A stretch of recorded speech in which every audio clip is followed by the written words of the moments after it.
Welcome to Working for Women, the Independent Women's Forum podcast, where we are changing the conversation about women and public policy for the better.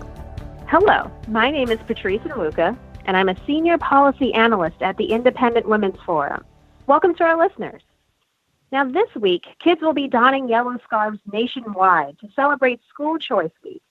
School choice frees kids nationwide from being limited to failing or underperforming schools and expands their choices to public and private alternatives. As a kid who grew up in the inner city, I know how important having choice in your education is. So this is a good time for us to look at how Washington is empowering parents to invest in their children's education. Parents should be pleasantly surprised that the tax reform bill passed in December includes new tools for them to do so. Now, our guest for today's program is Rosemary Becky, a partner at the law firm of McGuire Woods, where she counsels on a broad array of regulatory and legislative issues. She has an emphasis on tax and financial matters. Now, Rosemary has been involved with charitable endeavors, including helping area young people, and she's chairman of the board of Running Start, which is dedicated to getting more women elected to public office. She's a tax guru and a frequent cable network favorite, and she's going to walk us through the changes to education savings plans. So, Rosemary, welcome to the program. Thank you. Thank you for having me today. Awesome. Tell us about your background and what you're doing, particularly with young women. Sure. As you pointed out, I am a tax lawyer and I specialize in tax policy matters. So I help clients advocate both at the federal legislative as well as regulatory levels for various tax proposals. And with respect to Running Start, as you mentioned, I'm now actually chair of Running Start, but Running Start is really dedicated to helping give young women the skills they need to run for office. You could think of it as we create the pipeline for future leaders. Now that is terrific. I think it's impressive to get young women who want to make a difference into public service. But I think before we can even get them into that pipeline, we want to make sure that they have a good education. And I think that's where a discussion about college savings plans, comes into play. So before we get to them, though, I read that you actually worked on the legislation that created these 529 plans. Can you explain to us what 529s are?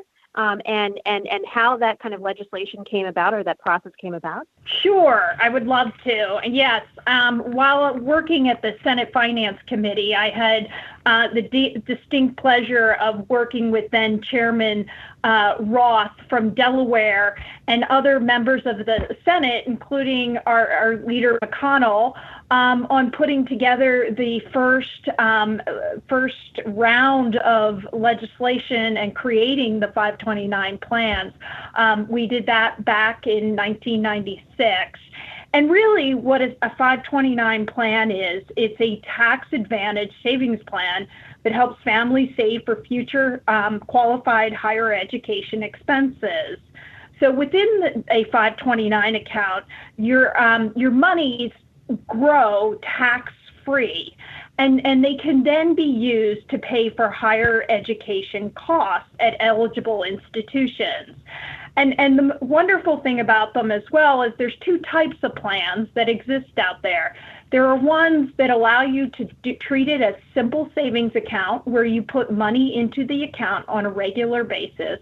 Or there's also what's referred to as a prepaid program, which allows you to prepay your college expenses today and at today's rate on a tax-free basis.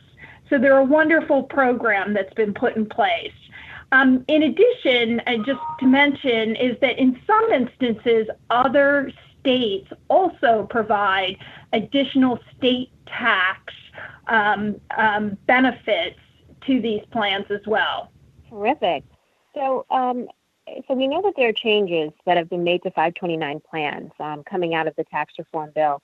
Can you walk us through what those changes are? And I'm really excited because I think this is going to benefit a lot of families. Yes. One of the biggest changes that was made is that the law now allows you to save for elementary and secondary school expenses in your 529 plan. And you can save for public, private, or religious institution expenses. You are allowed to save up to $10,000 a year. So in essence, in your 529 plan, the way it's drafted and the way it's written is that you are allowed to pull out up to $10,000 per year and apply it towards your elementary or secondary expenses. There's some other changes that were also made to 529 plans, and those changes involve ABLE accounts. And if you're not familiar with an ABLE account, basically an ABLE account lets parents of special needs children access tax advantage savings accounts. And they can use the funds in these ABLE accounts to pay for a range of expenses, including housing and long-term health care for disabled children. And what the new law that was enacted at the end of 2017 does, it allows people to roll monies that are already in their existing 529 plans to the ABLE accounts. There's some other changes that are made as well. It also allows someone to apply for a saver's credit and obtain a credit on their tax return for a contribution to an ABLE account. And then finally, what it also does, it allows those who are working beneficiaries of an ABLE account, those who already have a job, it allows them to put in additional monies into their ABLE account on top of monies that maybe, say, a parent or a grandparent put into those accounts. So that's the realm of all the different changes that have been made in the context of 529 accounts. That's great. So I'm hearing, first of all, 529 accounts can be applied, money can be applied to K through 12 education, which is fantastic if you are zoned for a school that's underperforming and you want to be able to send your child to maybe a private school or a Catholic school that's not too far, but you'd have to pay out of pocket. So that's really good. And then also helping, pay for the educations and the housing costs and the long-term costs for students who are disabled. So I think these are really, really, really powerful changes in our tax code that are going to help families. And so I think what's interesting, though, is unfortunately this doesn't get told in the news media. We've seen how the tax reform bill was demonized overall, and it's been hard to try to get out the message of some of these benefits. So I think one of the criticisms of 529 plans is that they only benefit certain types of families or certain types of parents, like wealthy families. Rosemary, how would you respond to that criticism? These accounts are for everyone, and I think that is so important to remember. This allows people to save on a regular basis for education. I mean, you can start a 529 account for as little as $25 into that savings account, and you can set it up to make regular deposits into the account or put monies in when they're available.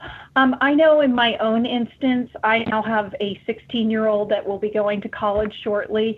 And since these were enacted and since she was born, I've been putting money every single month into these accounts. And I have a nice little nest egg now to help her go to college. And that's really important and really powerful for families.